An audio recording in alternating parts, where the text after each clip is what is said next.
Hay una imagen que probablemente has visto cientos de veces sin pensar en lo extraña que es. Una cruz. El instrumento de tortura más cruel que los romanos inventaron. Diseñado para matar lentamente, públicamente, humillantemente. Reservado para esclavos, rebeldes, enemigos del Estado. Y hoy lo llevas colgado del cuello.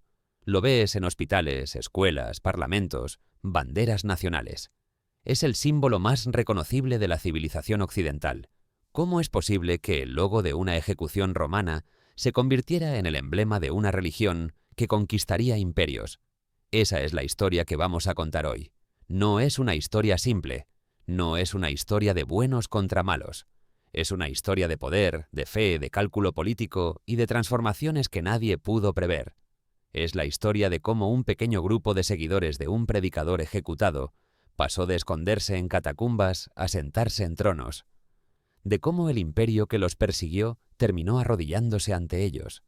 De cómo la Iglesia y Roma se fundieron en algo nuevo que definiría el mundo durante los próximos 2000 años.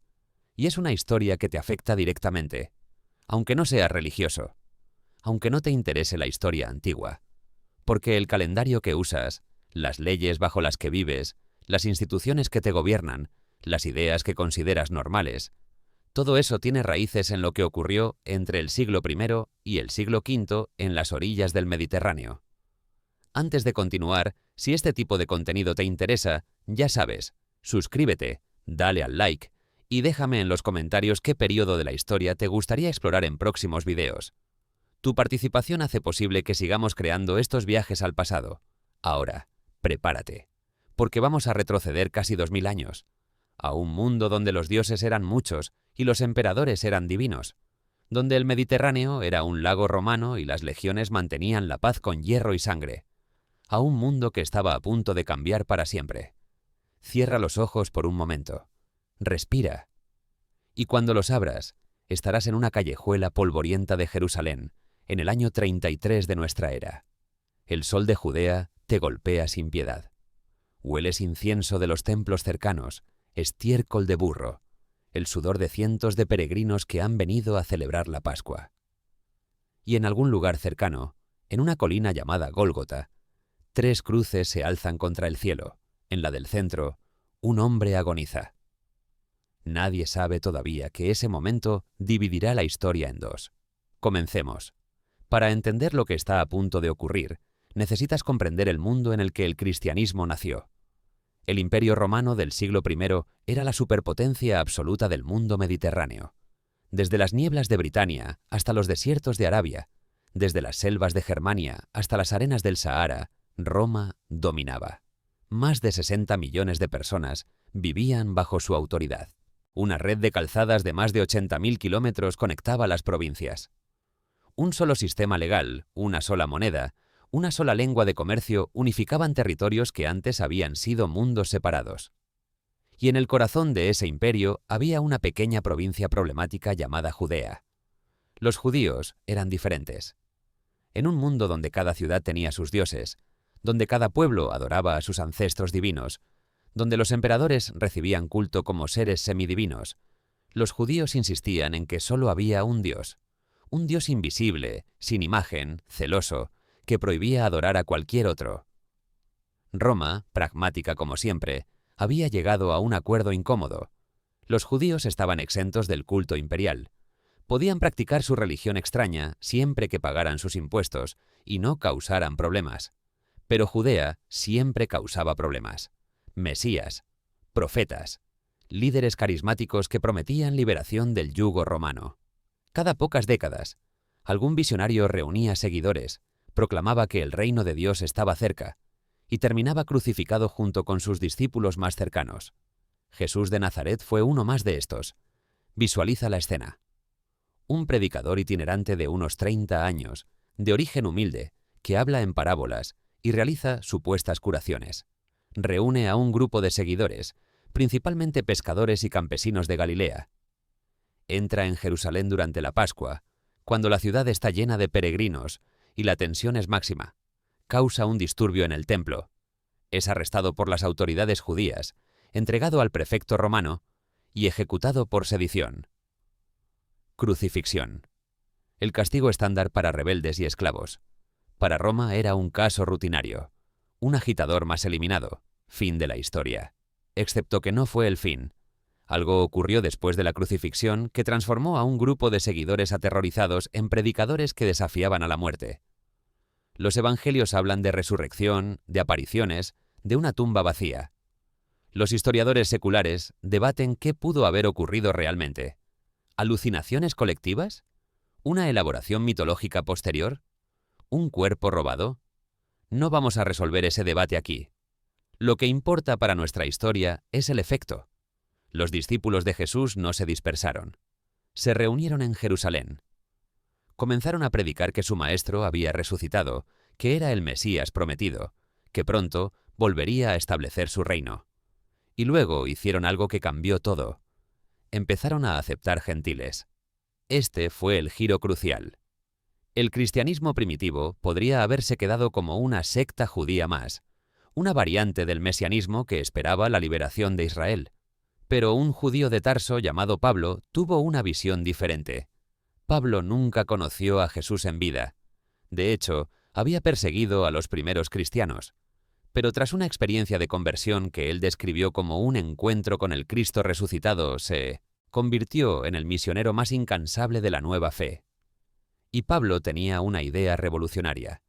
El mensaje de Jesús no era solo para judíos, era para toda la humanidad. Los gentiles que quisieran unirse no necesitaban circuncidarse, ni seguir las leyes alimentarias judías, ni convertirse primero al judaísmo. Podían acceder directamente a la salvación a través de la fe en Cristo.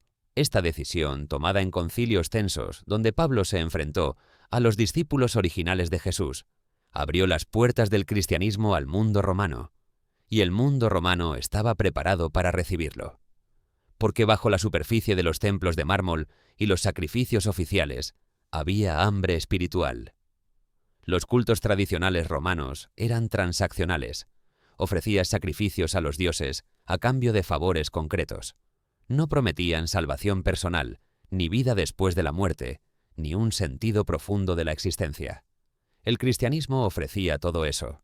Prometía que la muerte no era el final, que existía un Dios que amaba a cada individuo personalmente, que los pobres, los esclavos, las mujeres, los marginados, tenían el mismo valor ante los ojos divinos que los senadores y los emperadores. Era un mensaje explosivo. Durante las siguientes décadas, pequeñas comunidades cristianas brotaron en las ciudades del Mediterráneo oriental: Éfeso, Corinto, Tesalónica, Antioquía, Alejandría. Se reunían en casas particulares, compartían comidas rituales, leían las cartas que Pablo y otros misioneros enviaban, esperaban el inminente regreso de su Señor. Para el año 60, cuando Pablo fue ejecutado en Roma según la tradición, había comunidades cristianas en las principales ciudades del imperio. Eran pequeñas, quizás unos pocos miles de personas en total, invisibles para la mayoría de los romanos, pero estaban conectadas. Las mismas redes comerciales que transportaban trigo, vino y aceite de oliva también transportaban ideas. Las mismas calzadas que marchaban las legiones también caminaban los misioneros. El cristianismo había encontrado el sistema circulatorio perfecto para expandirse. Solo necesitaba tiempo y sangre. Porque Roma estaba a punto de notar la existencia de esta nueva secta. Y cuando Roma notaba algo, generalmente lo aplastaba. La noche del 18 de julio del año 64, Roma ardió.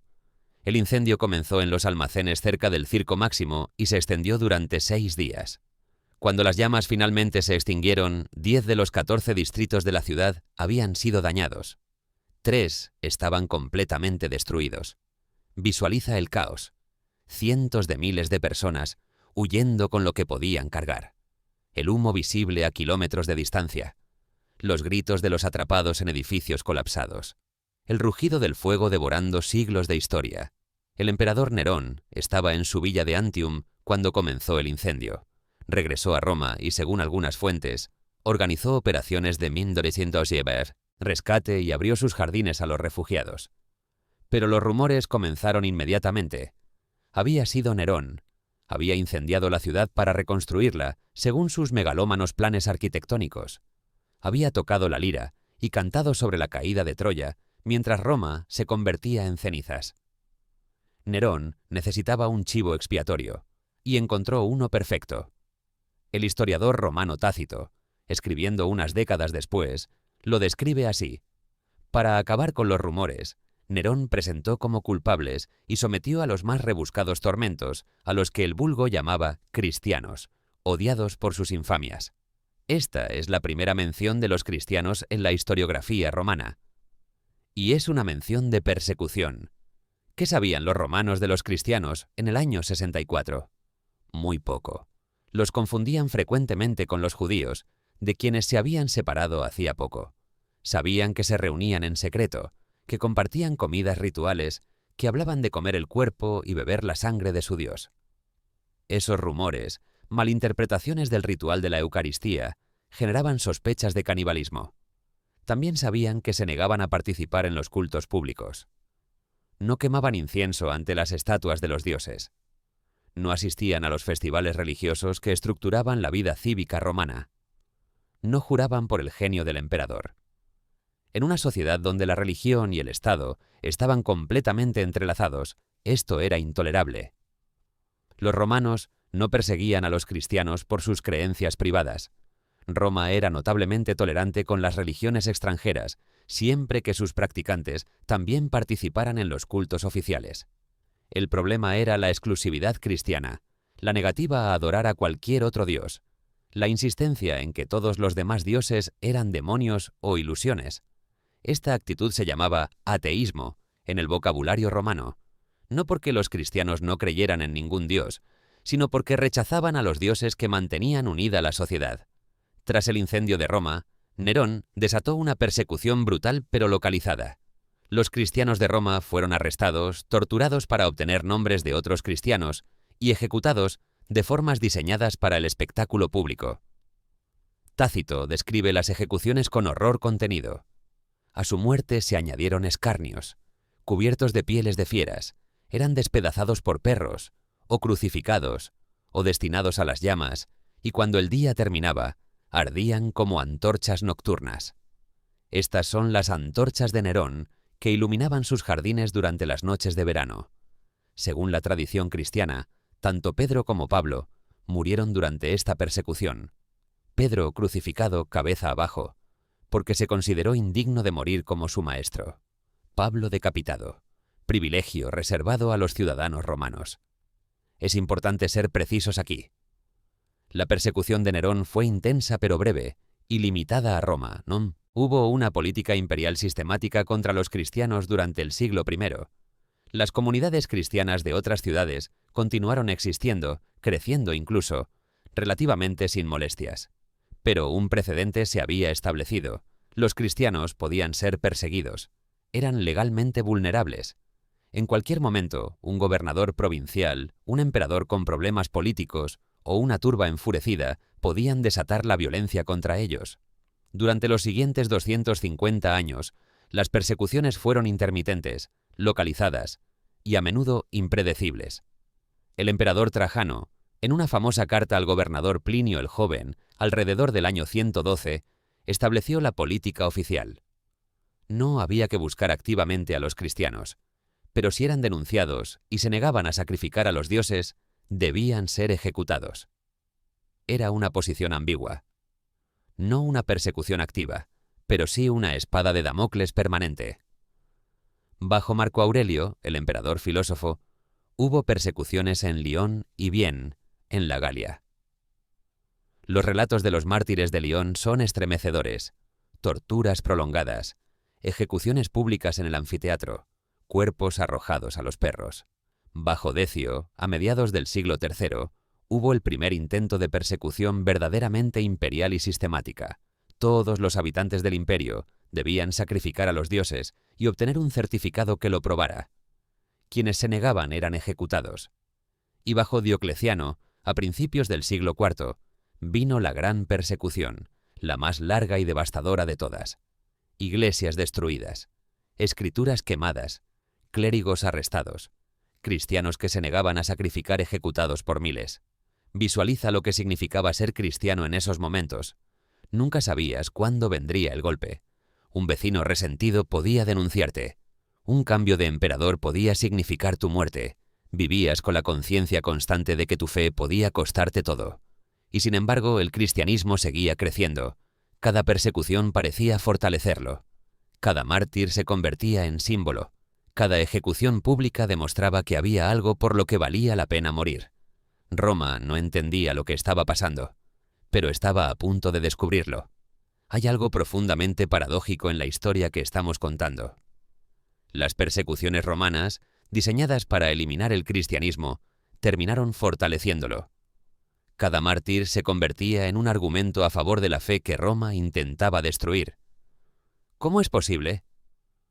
Para entenderlo, necesitas ponerte en la mente de un romano del siglo II que presencia una ejecución pública de cristianos. Estás en el anfiteatro. El sol cae a plomo sobre las gradas de piedra.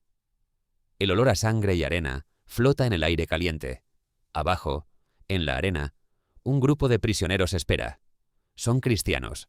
Se han negado a sacrificar a los dioses del imperio. La multitud ruge cuando sueltan a las bestias. Leones, osos, toros salvajes. Esperas gritos de terror, súplicas de piedad, la desesperación animal de quienes enfrentan la muerte. Pero lo que ves te desconcierta. Los cristianos no huyen. Algunos cantan, otros rezan. Cuando las bestias los alcanzan, mueren sin maldecir, sin negar su fe, mirando al cielo, como si vieran algo que tú no puedes ver. ¿Qué saben ellos que tú no sabes? ¿Qué tienen que les permite enfrentar la muerte con esa serenidad? Esta era la pregunta que las ejecuciones públicas plantaban en las mentes de los espectadores romanos, y era una pregunta peligrosa para el imperio. La palabra mártir viene del griego martiros, que significa testigo. Los cristianos que morían por su fe eran testigos de algo que trascendía la muerte. Su comportamiento ante la ejecución era el argumento más poderoso que el cristianismo podía ofrecer. Porque si realmente no había nada después de la muerte, ¿por qué morir así? ¿Por qué no simplemente quemar un poco de incienso, pronunciar unas palabras vacías y seguir viviendo?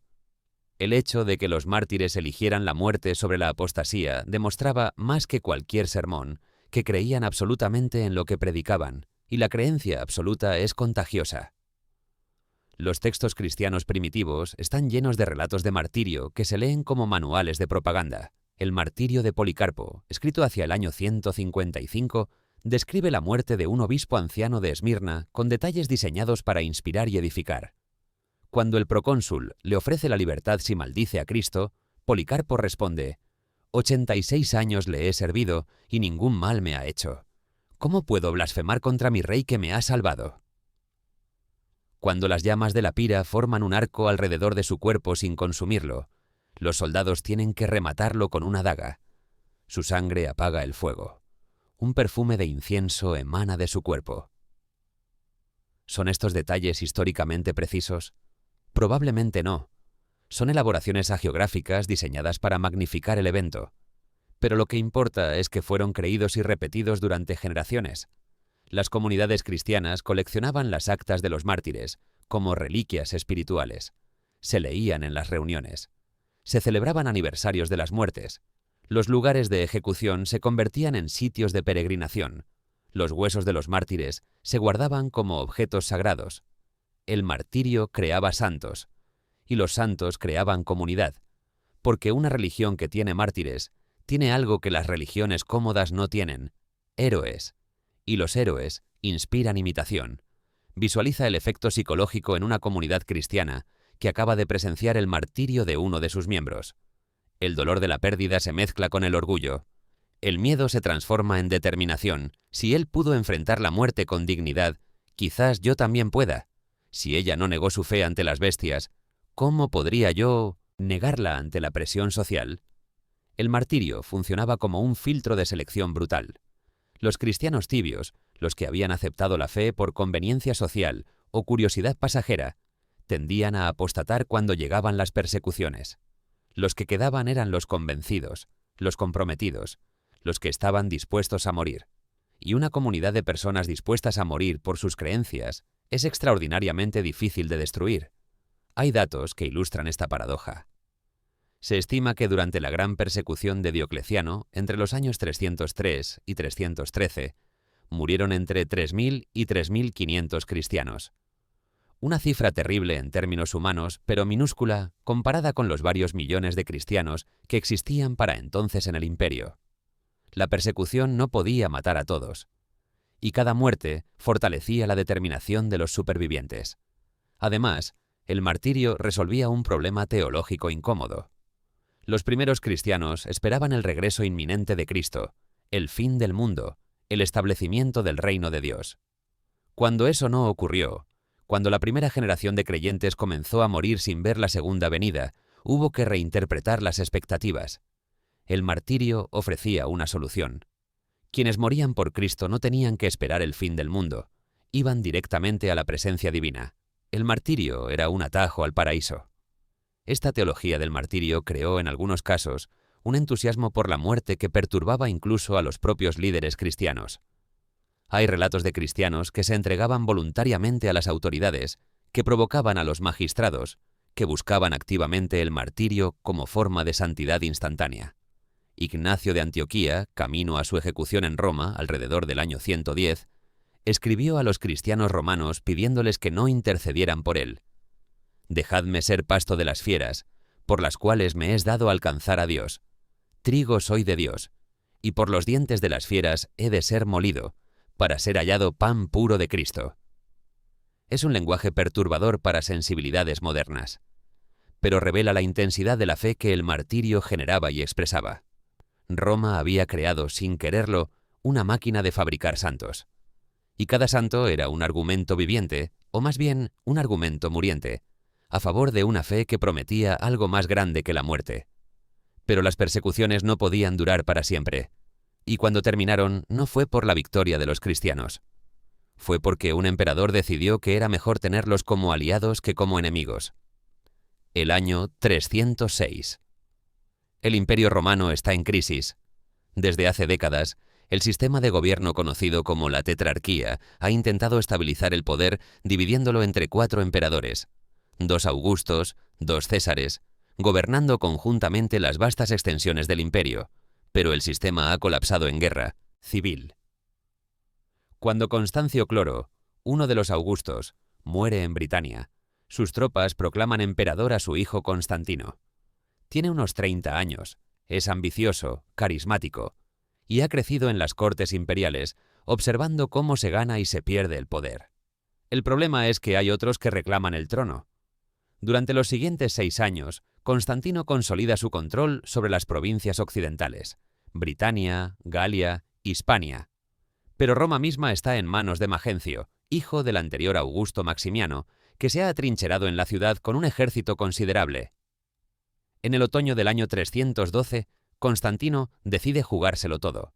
Cruza los Alpes con un ejército de quizás 40.000 hombres. Derrota a las fuerzas de Magencio en varias batallas menores, mientras avanza hacia el sur. Y finalmente, el 28 de octubre, los 2 ejércitos se enfrentan en el puente Milvio, sobre el río Tíber, a las puertas de Roma.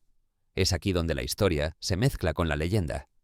Según Eusebio de Cesarea, el primer biógrafo de Constantino, el emperador tuvo una visión la noche anterior a la batalla. Vio una cruz de luz en el cielo, con las palabras griegas en touto nika, que se traduce al latín como in hoc signo vinces. Con este signo vencerás. Otra versión, del escritor cristiano Lactancio, dice que Constantino tuvo un sueño en el que se le ordenaba marcar los escudos de sus soldados con el monograma de Cristo, las letras griegas chi y rho superpuestas, las 2 primeras letras de Cristos. ¿Qué ocurrió realmente esa noche? Debemos ser honestos, no lo sabemos. Las fuentes son cristianas y fueron escritas años después del evento, cuando Constantino ya era abiertamente pro-cristiano. Tienen motivación para exagerar o inventar detalles que legitimen religiosamente su victoria.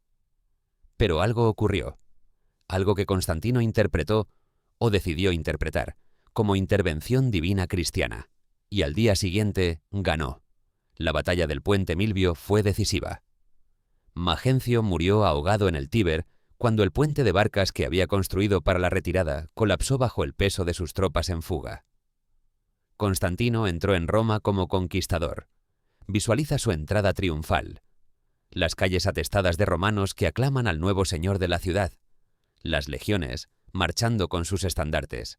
Y entre esos estandartes, por primera vez en la historia, símbolos cristianos. Constantino no se convirtió públicamente al cristianismo ese día. De hecho, no sería bautizado hasta su lecho de muerte, 25 años después. Durante décadas, mantuvo una posición deliberadamente ambigua, honrando tanto a los dioses tradicionales como al Dios cristiano. Era un político, no un teólogo. Pero su favor hacia los cristianos fue inmediato y tangible. ¿Por qué? ¿Era fe genuina o cálculo político? Probablemente ambas cosas. Las motivaciones humanas rara vez son puras. Constantino había crecido en un ambiente donde el cristianismo era perseguido pero también visible. Su madre, Helena, era cristiana o simpatizante cristiana. Había visto cómo los cristianos mantenían sus comunidades cohesionadas incluso bajo presión extrema. Había observado su disciplina, su organización, su red de comunicaciones que abarcaba todo el imperio. Para un emperador que necesitaba unificar un imperio fragmentado, los cristianos ofrecían algo valioso: una estructura organizativa ya existente, leal, distribuida por todas las provincias. Además, el politeísmo romano estaba agotado. Los cultos tradicionales eran rituales vacíos para muchos. Los cultos mistéricos orientales competían por la atención espiritual. El cristianismo ofrecía algo que ninguno de ellos podía: una comunidad universal, una identidad que trascendía las fronteras étnicas y de clase. Si Constantino podía ganarse la lealtad de los cristianos, tendría un pilar de apoyo que ningún rival podría igualar. Y los cristianos estaban desesperados por un protector.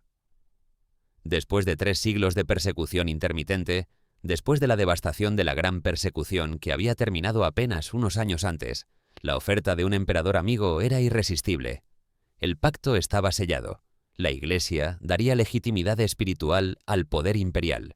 El imperio daría protección material a la Iglesia. Ambos ganarían. Ambos perderían cosas también, aunque tardarían siglos en darse cuenta. Pero en el año 312 parecía un trato perfecto. Y al año siguiente, ese trato se haría oficial. Febrero del año 313. La ciudad de Milán, en el norte de Italia. 2 emperadores se reúnen: Constantino, ahora señor indiscutido de Occidente, y Licinio, que controla las provincias orientales tras una serie de guerras civiles y alianzas cambiantes. Se reúnen para coordinar políticas, para dividirse esferas de influencia, para sellar una alianza mediante el matrimonio de Licinio con la hermana de Constantino, y para emitir un documento que cambiaría la historia religiosa del mundo. El llamado Edicto de Milán no era técnicamente un edicto, sino una carta conjunta enviada a los gobernadores provinciales. Y sus términos eran aparentemente modestos. Se concedía libertad religiosa a todos los habitantes del imperio. Cada persona podía adorar al Dios que eligiera. Las propiedades confiscadas a los cristianos durante las persecuciones debían ser devueltas. Las iglesias destruidas debían ser reconstruidas, con fondos del tesoro imperial si era necesario. Visualiza lo que esto significaba para las comunidades cristianas. Durante generaciones, habían vivido con miedo. Cada reunión podía ser denunciada. Cada propiedad podía ser confiscada. Cada miembro podía ser arrestado, torturado, ejecutado. Y ahora, de un día para otro, eran legales. Podían construir iglesias a la luz del día. Podían celebrar servicios públicos. Podían poseer propiedades a nombre de la comunidad. Podían caminar por las calles sin mirar por encima del hombro. El alivio debió ser inmenso. Pero el Edicto de Milán era más que un acto de tolerancia. Era un cambio en la relación entre el Estado y la religión que tendría consecuencias durante milenios. Por primera vez en la historia romana, el Estado renunciaba oficialmente a determinar qué dioses debían adorar sus súbditos. La libertad religiosa como principio político nació en ese documento, pero también nació algo más complicado, porque la libertad religiosa del Edicto de Milán no era neutral. Constantino no era neutral. Desde el momento de su victoria en el puente Milvio, había mostrado favor especial hacia los cristianos. Ese favor ahora se intensificaría. Los obispos comenzaron a recibir privilegios imperiales, exención de ciertos impuestos, jurisdicción legal sobre sus comunidades, acceso a la corte imperial, fondos públicos para construcción de iglesias. Constantino ordenó la construcción de basílicas monumentales, la Basílica de San Pedro en Roma, sobre la supuesta tumba del apóstol, la iglesia del Santo Sepulcro en Jerusalén, sobre el sitio de la crucifixión y resurrección, la iglesia de la Natividad en Belén, sobre el lugar de nacimiento de Jesús. Estas no eran capillas modestas. Eran edificios de una escala que las comunidades cristianas nunca podrían haber financiado por sí mismas. Eran declaraciones de poder imperial alineado con la fe cristiana. El mensaje era claro: ser cristiano ya no era un riesgo, era una ventaja. Y la gente respondió. Las conversiones se multiplicaron. No todas eran sinceras, por supuesto. Algunos se convertían por convicción genuina, atraídos por la fe que ahora podían explorar libremente. Otros se convertían por oportunismo, porque estar del lado del emperador era siempre conveniente. El cristianismo, que había sido una fe de marginados, comenzó a atraer a las élites. Senadores, funcionarios, generales, que antes habrían considerado la fe cristiana como superstición de esclavos, ahora la encontraban respetable.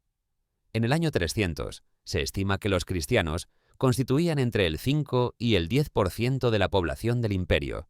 Para el año 400, serían la mayoría, un crecimiento exponencial en un siglo. Pero el crecimiento trajo problemas, porque una iglesia pequeña y perseguida puede mantener la unidad mediante la presión externa. Cuando el mundo te odia, te unes contra el enemigo común. Una iglesia grande y protegida no tiene ese lujo. Las diferencias internas, antes suprimidas, emergen a la superficie. Las disputas teológicas, antes académicas, se convierten en luchas de poder. Y Constantino descubrió que había comprado no solo un aliado, sino un problema. Un problema que tendría que resolver con métodos imperiales. El año 325. El Imperio Romano tiene un nuevo problema. No es una invasión bárbara, no es una rebelión provincial, no es una crisis económica. Es una pregunta teológica. ¿Es el Hijo igual al Padre o fue creado por Él? Para nosotros, en el siglo XXI, esta pregunta puede parecer abstracta, irrelevante, el tipo de disputa que solo interesaría a académicos aburridos. Para los cristianos del siglo IV, era la cuestión más importante del universo. Porque si Jesús era Dios en el mismo sentido que el Padre, entonces la salvación estaba garantizada. Dios mismo había muerto por la humanidad. El sacrificio tenía valor infinito. Pero si Jesús era una criatura, aunque fuera la primera y más excelsa de las criaturas, entonces todo el edificio teológico se tambaleaba. ¿Puede una criatura salvar a otras criaturas? Estamos adorando a un ser creado. Un presbítero de Alejandría, llamado Arrio, había propuesto una respuesta inquietante. El Hijo, argumentaba, había sido creado por el Padre antes de todos los tiempos. Era divino, sí, pero no del mismo modo que el Padre. Hubo un tiempo en que no existía. Esta posición tenía cierta lógica filosófica. Preservaba la unicidad absoluta de Dios. Explicaba cómo el Padre podía engendrar sin dividirse. Pero para muchos obispos era una herejía mortal. El obispo Alejandro de Alejandría condenó a Arrio y lo excomulgó. Arrio huyó a otras ciudades, donde encontró simpatizantes. La controversia se extendió. Los obispos tomaron partido. Las congregaciones se dividieron. En algunas ciudades hubo disturbios callejeros entre facciones rivales. Constantino estaba furioso. Había apostado por el cristianismo como fuerza unificadora. Y ahora los cristianos se estaban destrozando entre sí por cuestiones que él, como no teólogo, apenas podía comprender. Intentó mediar mediante cartas. Envió a su consejero religioso, Osio de Córdoba, para que negociara una solución. Nada funcionó. La disputa era demasiado profunda, los ánimos demasiado calientes. Así que Constantino tomó una decisión sin precedentes. Convocó a todos los obispos del mundo cristiano a una reunión en la ciudad de Nicea, en la costa del Mar de Mármara. El imperio pagaría los gastos de viaje. El emperador presidiría las sesiones. Era el primer concilio ecuménico de la historia. Visualiza la escena. Aproximadamente 300 obispos llegando de todas partes del Mediterráneo. Algunos llevaban cicatrices de las persecuciones recientes, ojos arrancados, tendones cortados, miembros mutilados. Ahora se sentaban en un salón del Palacio Imperial, tratados como dignatarios. Y en el centro, en un trono de oro, el emperador Constantino. Un hombre que ni siquiera estaba bautizado. Un hombre que había ejecutado a su propia esposa e hijo por razones que los historiadores todavía debaten.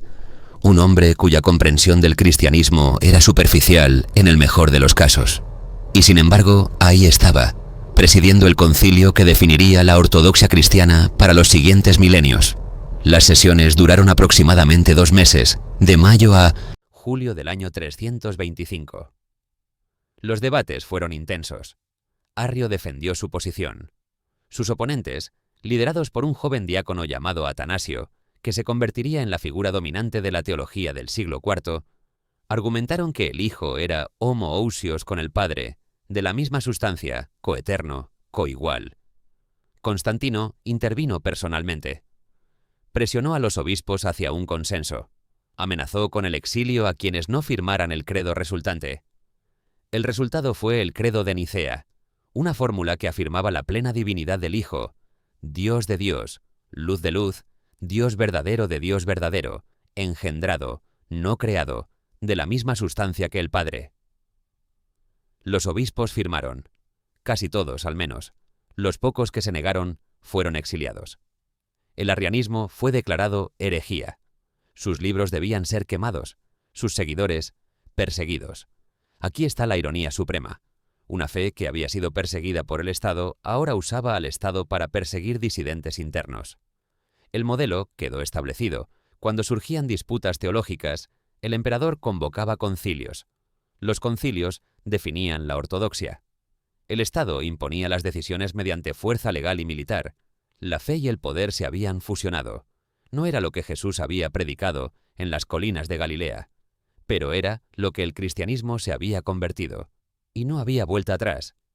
Han pasado 55 años desde el concilio de Nicea. El imperio ha cambiado. Constantino murió en el año 337, bautizado finalmente en su lecho de muerte por un obispo arriano, irónicamente. Sus hijos y sucesores oscilaron entre el cristianismo niceno y el arriano, creando décadas de confusión doctrinal. Las legiones siguen luchando en las fronteras. Los persas en el este, los godos, hunos y otros pueblos germánicos en el norte. Las presiones son cada vez mayores, pero el cristianismo ha seguido creciendo. Lo que era quizás el 15% de la población bajo Constantino es ahora probablemente más del 50%. Y más importante aún, las élites, los funcionarios, los generales, son abrumadoramente cristianos. En el año 379, un general llamado Teodosio es proclamado emperador de la parte oriental del imperio tras un desastre militar. Los godos han aniquilado un ejército romano completo en Adrianópolis, matando al emperador Valente. El imperio está en crisis. Teodosio es diferente a sus predecesores. Es un cristiano convencido, un niceno devoto que considera que la unidad religiosa es esencial para la supervivencia del imperio. El 27 de febrero del año 380, emite un decreto desde Tesalónica que transforma el estatus religioso del mundo romano. El Edicto de Tesalónica declara que todos los pueblos del imperio deben profesar la fe que el divino apóstol Pedro transmitió a los romanos y que practican actualmente el Papa Dámaso de Roma y el Andesdrecientes, obispo Pedro de Alejandría. Esta es la fe nicena, la ortodoxia definida en el concilio de Nicea. Quienes no la profesen serán considerados herejes, y los herejes sufrirán la venganza del poder imperial. Las palabras son claras, no hay ambigüedad. El cristianismo niceno es ahora la religión oficial del Imperio Romano. Pero hay algo más en el decreto, algo que a menudo se pasa por alto. Teodosio no solo estableció el cristianismo como religión oficial, también comenzó el proceso de ilegalizar todo lo demás. En los años siguientes, una serie de edictos fueron cerrando el espacio para el paganismo. Se prohibieron los sacrificios públicos a los dioses tradicionales, pena de muerte. Se prohibió visitar los templos para adorar, pena de confiscación de propiedades. Se prohibieron las prácticas adivinatorias, la aruspicina, la consulta de oráculos, pena de muerte. Los templos comenzaron a cerrarse. Algunos fueron convertidos en iglesias. El Partenón de Atenas, templo de Atenea durante 1000 años, se convirtió en iglesia de la Virgen María. El Panteón de Roma, templo de todos los dioses, se consagró a todos los santos. Otros templos fueron demolidos. El Serapeo de Alejandría, uno de los mayores templos del mundo antiguo, fue destruido por una turba cristiana en el año 391, con la aparente aprobación del obispo local. Visualiza lo que esto significaba para quienes todavía adoraban a los antiguos dioses. Tu familia ha venerado a Júpiter, a Marte, a los lares del hogar durante generaciones incontables. Los rituales que realizas son los mismos que realizaban tus bisabuelos. Son parte de lo que significa ser romano. Y de pronto, de un día para otro, todo eso es ilegal. Los templos donde te casaste, donde presentaste a tus hijos a los dioses, donde buscaste consuelo en momentos de crisis, están siendo saqueados o destruidos. Los sacerdotes que oficiaban los rituales han sido desposeídos, exiliados o forzados a convertirse. Y si te atrapan, practicando los ritos ancestrales, puedes perder tus propiedades, puedes perder la vida. Es una revolución religiosa impuesta desde arriba. No todos los paganos aceptaron pasivamente. Hubo resistencia, especialmente entre las élites senatoriales de Roma, que veían en el paganismo no solo una fe sino una identidad cultural. La controversia sobre el altar de la victoria, un símbolo pagano en el Senado romano, se prolongó durante años, pero la resistencia fue finalmente aplastada. Para el año 400, el paganismo público estaba efectivamente muerto en el Imperio romano. Sobreviviría en bolsas rurales, en prácticas sincréticas medio ocultas, en tradiciones folclóricas que la Iglesia tardaría siglos en erradicar. Pero como sistema religioso organizado había terminado. 1000 años de politeísmo romano, borrados en una generación, por un poder que había sido perseguido apenas 70 años antes. La ironía es abrumadora, pero también es comprensible. El cristianismo había aprendido de Roma, había absorbido no solo sus estructuras administrativas, sino también su lógica de poder. Si el Estado podía perseguir a los cristianos por negarse al culto imperial, ¿por qué no podía el Estado cristiano perseguir a quienes se negaban al culto de Cristo? La lógica era impecable, la ética quizás no tanto, pero la ética rara vez gana contra la lógica del poder. Mientras los templos se cerraban y los dioses antiguos eran proscritos, algo más estaba ocurriendo, algo menos dramático pero igualmente transformador. La Iglesia estaba absorbiendo las funciones del Estado. Para entender cómo ocurrió esto, necesitas comprender cómo funcionaba la administración romana tardía. El imperio del siglo IV era una burocracia inmensa, recaudadores de impuestos, magistrados, gobernadores provinciales, jueces, funcionarios de todo tipo, administraban un territorio que se extendía desde Escocia hasta Mesopotamia. Pero esa burocracia estaba sobrecargada. Las invasiones bárbaras, las guerras civiles, las crisis económicas, habían erosionado la capacidad del Estado para mantener el orden y proporcionar servicios básicos. Y en ese vacío la Iglesia entró. Los obispos comenzaron a asumir funciones que antes correspondían a funcionarios imperiales. Administración de justicia. Constantino había concedido a los obispos la audienta episcopalis, el derecho de actuar como jueces en disputas civiles. Los litigantes podían elegir llevar sus casos ante el obispo en lugar del magistrado romano. Muchos lo preferían. Los tribunales eclesiásticos eran más rápidos, menos corruptos, y el obispo solía ser una figura conocida y respetada en la comunidad. Asistencia social. La Iglesia organizaba la caridad de manera sistemática. Cada diócesis mantenía registros de viudas, huérfanos y pobres que recibían ayuda regular. Había hospitales, hospicios, comedores para indigentes. Nada de esto existía a escala comparable en la administración imperial. Rescate de cautivos. Cuando los bárbaros saqueaban una región y se llevaban prisioneros, era frecuentemente la Iglesia la que negociaba su rescate, financiando las sumas necesarias con fondos eclesiásticos. Representación cívica. Cuando una ciudad necesitaba negociar con el gobierno imperial, con invasores bárbaros o con cualquier poder externo, era cada vez más frecuente que el obispo actuara como representante. Tenía la autoridad moral, las conexiones, la educación necesaria. Visualiza a un obispo del siglo V. No es solo un líder espiritual. Es juez, administrador, diplomático, trabajador social y a menudo la persona más poderosa de su ciudad. Hombres como Ambrosio de Milán encarnaban esta fusión de poder eclesiástico y civil. Ambrosio había sido gobernador civil de la región antes de ser aclamado obispo por el pueblo en el año 374.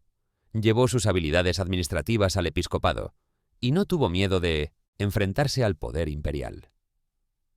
En el año 390, el emperador Teodosio ordenó una masacre en Tesalónica como represalia por un motín que había matado a un comandante militar. Miles de civiles fueron asesinados en el hipódromo. Ambrosio excomulgó al emperador. Visualiza la escena.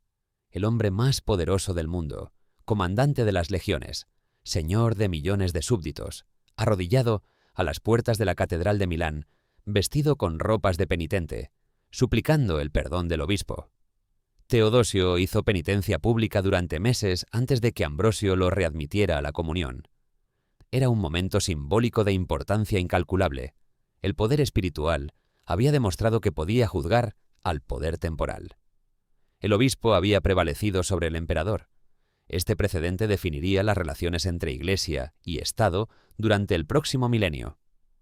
La Iglesia no solo heredó estructuras administrativas romanas, heredó también el latín como lengua oficial, el derecho romano como base de su derecho canónico, la división provincial como modelo para sus diócesis, la jerarquía burocrática como modelo para su organización interna. El Papa de Roma, el Pontífice Máximo, ni siquiera cambió el título. Era el mismo título que habían llevado los sumos sacerdotes paganos de Roma.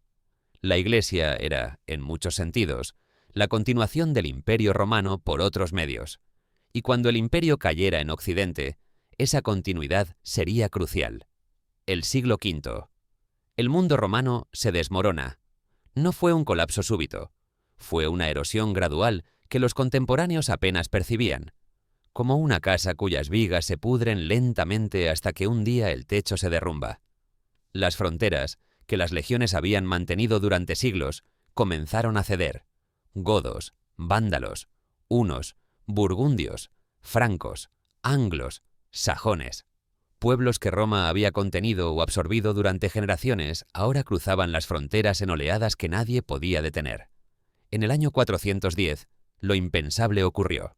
Roma fue saqueada por los visigodos de Alarico. La ciudad que había conquistado el mundo fue conquistada. San Jerónimo, escribiendo desde Belén, capturó el shock de la generación. La ciudad que había capturado al mundo entero ha sido capturada. El saqueo duró 3 días. Los visigodos eran cristianos arrianos y mostraron cierto respeto por las iglesias y quienes se refugiaban en ellas. Pero la humillación simbólica fue devastadora. Roma ya no era invulnerable. En las décadas siguientes, la autoridad imperial en Occidente se fue desvaneciendo como humo. Las provincias se perdían una por una. Britania abandonada a su suerte en el año 410. Hispania dominada por visigodos y suevos. La Galia fragmentada entre burgundios, francos y el menguante poder romano. África del Norte conquistada por los vándalos. Los emperadores occidentales se convirtieron en títeres de generales bárbaros. Nombres que nadie recuerda, reinando sobre territorios cada vez más pequeños, hasta que en el año 476, Odoacro, un jefe bárbaro al servicio de Roma, decidió que ya no necesitaba la ficción de un emperador. Depuso a Rómulo Augustulo, un adolescente, y envió las insignias imperiales a Constantinopla. Ya no habría emperador en Occidente. El Imperio Romano de Occidente había terminado. Visualiza lo que esto significaba para los habitantes de Italia, Galia, Hispania. Las estructuras que habían organizado la vida durante 500 años se desintegraban. Las carreteras se deterioraban, el comercio a larga distancia colapsaba, las ciudades se despoblaban, el conocimiento se perdía. Los historiadores debaten cuán catastrófico fue realmente el colapso. Algunos enfatizan la continuidad. Muchas estructuras locales sobrevivieron, la vida en las villas rurales continuó, los reinos bárbaros adoptaron mucho de la cultura romana. Otros enfatizan la ruptura. La población se redujo drásticamente, la alfabetización se desplomó, el nivel de vida material retrocedió siglos. Probablemente ambas perspectivas tienen parte de verdad, pero en medio de este caos, una institución permaneció: la Iglesia. Los obispos seguían en sus sedes, los monasterios seguían funcionando. Las redes de comunicación eclesiástica seguían conectando comunidades dispersas. Cuando los reyes bárbaros necesitaban administradores educados, los encontraban en la Iglesia. Cuando querían legitimidad, la buscaban en la bendición episcopal. Cuando querían leyes escritas, adaptaban el derecho canónico. La Iglesia se convirtió en el puente entre el mundo romano y el mundo medieval. Hombres como el Papa León I encarnaban esta nueva realidad. En el año 452, Atila el Huno marchaba sobre Italia. Sus ejércitos habían devastado los Balcanes, saqueado ciudades, dejado un rastro de destrucción que los contemporáneos comparaban con el fin del mundo. El emperador occidental era impotente. No había legiones capaces de detener a los hunos. Y entonces León, obispo de Roma, salió a negociar. Se reunió con Atila cerca del río Mincio, en el norte de Italia. Nadie sabe exactamente qué se dijeron. Las leyendas posteriores hablan de visiones celestiales, de los apóstoles Pedro y Pablo apareciendo junto al Papa con espadas flamígeras. Lo que sabemos es que Atila se retiró. Quizás fue la persuasión de León, quizás fue la enfermedad que diezmaba su ejército, quizás fueron los sobornos que sin duda acompañaron las negociaciones. Quizás fue el miedo supersticioso ante la figura del Papa.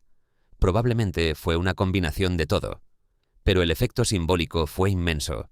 Donde el imperio había fallado, la Iglesia había triunfado. El pastor había salvado al rebaño cuando el emperador no pudo. 3 años después, León repitió la hazaña, aunque con menos éxito. Cuando los vándalos de Genserico saquearon Roma en el año 455, León negoció que no hubiera masacre ni incendio. La ciudad fue saqueada durante 14 días, pero sobrevivió. No era una victoria, pero era algo. Y en un mundo donde el poder imperial se desvanecía, ese algo era más de lo que cualquier otro podía ofrecer. Los papas del siglo V comenzaron a llenar el vacío dejado por los emperadores. Organizaban la defensa de la ciudad, reparaban acueductos, distribuían grano a los pobres, negociaban con los bárbaros. Roma ya no era la capital de un imperio, pero era la sede del Papa, y eso le daba una importancia que sobreviviría al colapso político. En otras partes de Occidente, el patrón se repetía. En la Galia, obispos como Sidonio Apolinar intentaban mantener la civilización romana bajo dominio visigodo y burgundio. Escribían cartas elegantes en latín clásico, preservaban bibliotecas, educaban a las élites locales. En Hispania, obispos como Isidoro de Sevilla compilarían enciclopedias que preservarían el conocimiento antiguo para las generaciones futuras. Sus etimologías serían el libro de referencia más consultado de la Edad Media. En Irlanda, una isla que nunca había sido romana, monjes como Patricio y sus sucesores crearían centros de aprendizaje que, paradójicamente, preservarían textos latinos que se habían perdido en el continente. Los monasterios se convirtieron en islas de alfabetización en un mar de analfabetismo creciente. Monjes pacientes copiaban manuscritos, uno por uno, preservando las obras de Virgilio, Cicerón, los padres de la Iglesia. Sin ese trabajo callado, casi todo el conocimiento clásico se habría perdido. Visualiza un scriptorium monástico del siglo VI. Una sala fría, iluminada por ventanas estrechas. Monjes encorvados sobre pupitres, mojando plumas en tinta, copiando letra por letra, textos que no entendían completamente pero que sabían que debían preservar. Cada manuscrito tomaba meses de trabajo. Un error podía arruinar semanas de esfuerzo. La vista se deterioraba, las manos se acalambraban, pero seguían copiando, porque creían que el conocimiento importaba, que la palabra escrita era sagrada, que su trabajo tenía valor más allá de su propia vida. Y tenían razón. Gracias a ellos, nosotros podemos leer a Platón, a Aristóteles, a los historiadores romanos. Gracias a ellos, el Renacimiento fue posible. Gracias a ellos, la civilización occidental sobrevivió a su casi extinción. La Iglesia no causó la caída del Imperio Romano. Esa es una simplificación que algunos han propuesto pero que los historiadores serios rechazan. Pero la Iglesia sobrevivió a esa caída. Y al sobrevivir, se convirtió en la portadora de una herencia que de otro modo se habría perdido. El latín sobrevivió como lengua de la Iglesia. El derecho romano sobrevivió como derecho canónico. La filosofía griega sobrevivió en las bibliotecas monásticas. La idea misma de Europa como unidad cultural sobrevivió porque los europeos compartían una fe común y una institución común que los conectaba. Cuando las luces se apagaron en Occidente, una luz permaneció encendida. Era una luz más tenue, una luz que a veces parpadeaba, una luz que no iluminaba todo lo que la civilización romana había iluminado. pero era suficiente. Suficiente para que, siglos después, pudiera encender otras luces. Y así la antorcha pasó de mano en mano, de generación en generación, hasta llegar a nosotros. Ahora demos un paso atrás. Miremos el panorama completo. En el año 33, un predicador judío fue ejecutado en una provincia remota del Imperio Romano. Sus seguidores eran un puñado de pescadores aterrorizados. 300 años después, el emperador más poderoso del mundo se arrodillaba ante el símbolo de esa ejecución. 450 años después, cuando el imperio se desmoronaba, la iglesia que ese predicador había inspirado era la única institución que permanecía en pie. ¿Cómo es posible? No hay una respuesta simple. Las transformaciones históricas de esta magnitud tienen causas múltiples, contingencias impredecibles, factores que los contemporáneos no podían ver y que nosotros apenas podemos reconstruir. Pero podemos identificar algunos elementos. El cristianismo ofrecía algo que el paganismo romano no podía ofrecer: una comunidad universal. No importaba si eras romano o bárbaro, rico o pobre, hombre o mujer, esclavo o libre. En Cristo, según Pablo, todas esas distinciones se disolvían. Eras parte de un cuerpo que trascendía las fronteras étnicas, sociales, geográficas. En un mundo de fragmentación creciente, esa universalidad era extraordinariamente atractiva. El cristianismo ofrecía también una narrativa con sentido. La historia no era un ciclo eterno de nacimiento y destrucción, como pensaban muchos filósofos paganos. Era un drama con principio, desarrollo y final, creación, caída, redención, juicio final. Tu vida individual tenía significado dentro de esa gran historia. Tus decisiones importaban para la eternidad. En un mundo de caos e incertidumbre, ese sentido era extraordinariamente consolador, y el cristianismo ofrecía estructuras: obispos, presbíteros, diáconos, diócesis, parroquias, concilios, una jerarquía clara, canales de comunicación establecidos, procedimientos para resolver disputas. Cuando las estructuras imperiales fallaban, las estructuras eclesiásticas permanecían. En un mundo donde el Estado se desvanecía, esas estructuras eran extraordinariamente útiles, pero el éxito del cristianismo tuvo un precio. Al fusionarse con el poder imperial, la Iglesia absorbió no solo las estructuras de Roma, sino también sus tentaciones. El poder corrompe. El poder absoluto corrompe absolutamente. Y la Iglesia, que había comenzado como una comunidad de marginados que rechazaban el poder mundano, se encontró ejerciendo ese poder con tanta dureza como cualquier emperador pagano. Persecución de 1910, herejes. Supresión del paganismo. Guerras santas. Inquisiciones. Alianzas con tiranos. Acumulación de riquezas, mientras los pobres, a quienes supuestamente servía, seguían siendo pobres. No todo fue así, por supuesto. Hubo santos genuinos, reformadores valientes, comunidades que vivieron el Evangelio con integridad. El monaquismo, en sus mejores momentos, fue un correctivo constante a los excesos de la Iglesia institucional, pero la tensión entre el mensaje original de Jesús y la realidad de una Iglesia poderosa sería una constante de la historia cristiana durante los siguientes 2000 años. Esa tensión produjo reformas y corrupciones, cismas y reconciliaciones, santos y tiranos, obras de arte sublimes y destrucciones bárbaras, universidades y hogueras, hospitales y torturas. El legado es mixto, profundamente, irreductiblemente mixto. Y todavía vivimos con él. Las fronteras de muchos países europeos siguen aproximadamente las líneas de las antiguas diócesis. Los domingos siguen siendo días de descanso porque el emperador Constantino lo decretó así. El calendario que usamos cuenta los años desde el nacimiento de Cristo, porque un monje del siglo VI llamado Dionisio el Exiguo lo calculó, aunque probablemente se equivocó por unos años. Las universidades nacieron de escuelas catedralicias. Los hospitales nacieron de hospicios monásticos. El concepto mismo de derechos humanos universales tiene raíces en la idea cristiana de la dignidad de cada persona como imagen de Dios, aunque la Iglesia institucional violó esos derechos constantemente. En Oriente, el modelo de fusión Iglesia-Estado tomó una forma diferente. El Imperio bizantino, la continuación oriental del Imperio romano, sobrevivió 1000 años más que Occidente. Allí, el emperador mantuvo un control más directo sobre la Iglesia, un sistema que los historiadores llaman cesaropapismo. La Iglesia ortodoxa desarrolló su propia tradición, su propia espiritualidad, su propio arte. Cuando Constantinopla cayó ante los otomanos en 1453, el patriarca siguió siendo el líder de los cristianos ortodoxos bajo dominio musulmán, preservando una identidad que sobreviviría hasta el presente. En Rusia, la Iglesia ortodoxa se convirtió en pilar del Estado zarista. Moscú es la tercera Roma, proclamaban los ideólogos rusos después de la caída de Constantinopla. La alianza entre el trono y el altar definiría la historia rusa hasta 1917, y sus ecos resuenan todavía hoy. En Occidente, la separación entre el Papa y los reyes creó una tensión diferente. El Papa reclamaba autoridad espiritual suprema. Los reyes reclamaban autoridad temporal en sus dominios. Las luchas entre papas y emperadores, entre Iglesia y Estado, estructuraron la política medieval.